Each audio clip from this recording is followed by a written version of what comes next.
faut vraiment prendre à ses gardes et faire très très attention, parce qu'utiliser les statistiques telles qu'elles sont risque de produire des effets contraires.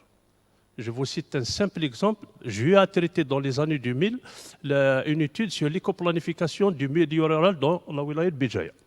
Et là, j'étais appelé à utiliser toutes les données de toutes les directions. Un simple exemple, en consultant les statistiques des naissances par commune ou par daïra, on trouve que dans la daïra d'El-Ksar, l'année 2000, il y a eu 6 naissances. 6. Ce qui veut dire pour un planificateur que dans 6 ans, il n'y aura même pas une classe d'école primaire dans la daïra d'El-Ksar. Donc ce n'est pas la peine de prévoir la construction d'écoles primaires. C'est ça la planification. Et 2006, c'est-à-dire 6 ans après, le nombre de classes ouvertes en école primaire dans la daïra d'El-Ksar occupait la première place. Qu'est-ce qui s'est passé? Tout simplement parce que les naissances dans la daïra d'El-Ksar, elles sont enregistrées dans la daïra de Béjaïa.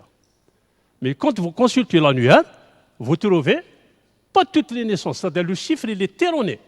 Ce n'est pas les 6. Réellement, dans la réalité, il y a beaucoup plus que ça. Donc ça chiffre auprès de milliers, mais dans les statistiques qui sont enregistrées à la daïra de Béjaïa. Et c'est valable pour toutes les données. Donc prendre les statistiques de DBSB nécessite un travail vraiment minutieux, un traitement minutieux avant de les mettre sinon au risque que le logiciel va nous produire des recommandations. Je vous remercie. En tout cas, moi je vous invite à vous rapprocher. Donc, je ne sais pas si les forêts, la conservation des forêts fait partie du groupe 1.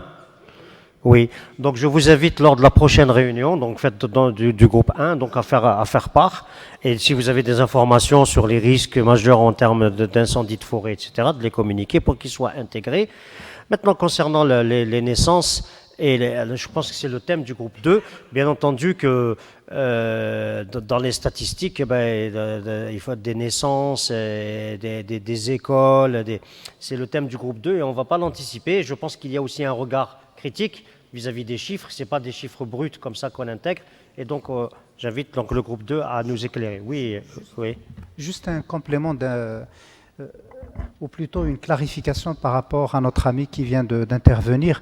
Il faut faire la différence entre les statistiques et un système d'information.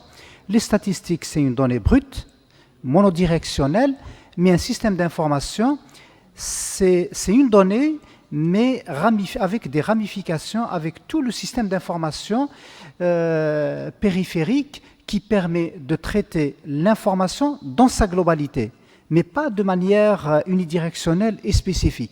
Donc c'est ce système d'information qu'il est intéressant et qu'il est important de mettre en place. Merci. Merci. Madame Barra, c'est à vous.